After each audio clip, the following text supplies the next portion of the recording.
CM साहेब आजची जी meeting आहे ती कास्ट सर्टिफिकेट आणि व्हॅलिडिटी एवढ्या आंदोलन असे अलिखित आदेश आहेत आणि त्याच्यासाठी आंदोलन करावं लागून राहिले.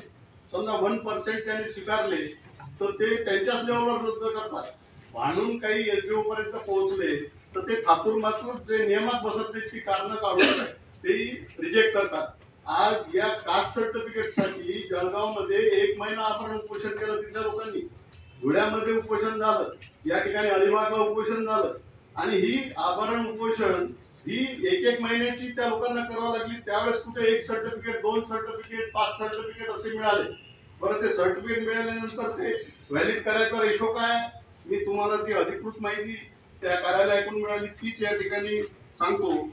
धुळे जिल्ह्यामध्ये टोकरे कोळी समाजाचे 42,4205 प्रस्ताव म्हणून राहील व्हॅलिडिटीसाठी कार्यालयाकडे सुपूर्द झाले. यांनी व्हॅलिड किती केले? 56 फक्त. या जिल्ह्यात 6 लाख आदिवासी कोळी समाज आहे. त्यांच्या जीवावर या ठिकाणी रिझर्वेशन आहे. त्यांच्या जीवावर आपण केंद्राचा निधी घेतो कारण ते ट्रायबल आहे. हे सगळं मान्य आहे, याच्यात डिस्प्यूट नाही.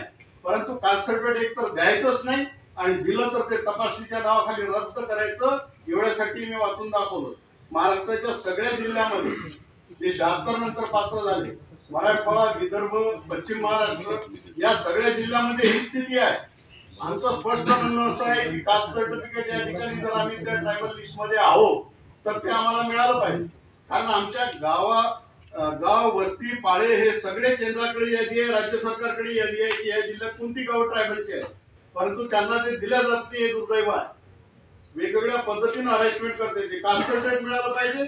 जे कास्ट सर्टिफिकेट प्रस्ताव त्यांचे रिजेक्ट करायचं प्रमाण 90% आहे. म्हणजे प्रस्ताव स्वीकारायचे नाही कास्ट सर्टिफिकेटची. आणि एकदा स्वीकारले तर परत ते 10 जे प्रस्ताव येतील ते 9 रिजेक्ट करायचं प्रमाण एसडीओच्या लेवलवर आहे. एक संघर्ष करून तिथं तपासणीपर्यंत गेला तर 99% त्याचं रिजेक्ट होणार. आता या पद्धतीनं न्याय कसा मिळणार? तो मिळाला पाहिजे. बस एवढंच आमचं म्हणणं आहे. आम्ही काही नवीन मागायला इथं आलो नाही. जे आहो आम्ही ऑलरेडी त्यांना मिळालं पाहिजे.